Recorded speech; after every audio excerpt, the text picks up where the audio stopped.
cash-out refinance replaces your current mortgage with a larger one, allowing you to turn your home equity into actual cash.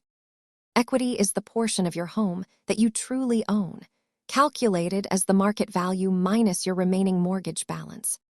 Lenders usually require you to leave at least 20% equity in the home, which limits how much cash you can actually take out. People often use these funds for home improvements or consolidating high-interest debt, though it is important to consider the long-term cost.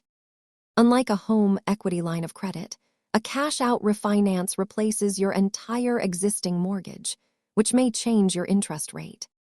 Remember that refinancing involves closing costs, which are essentially fees paid to process the new loan, often ranging from 2 to 5%. Always calculate your break-even point to ensure the costs of starting a new loan are worth the cash you are receiving today. Review your goals carefully before taking on more debt against your property. Educational content, not financial advice. Thanks for watching.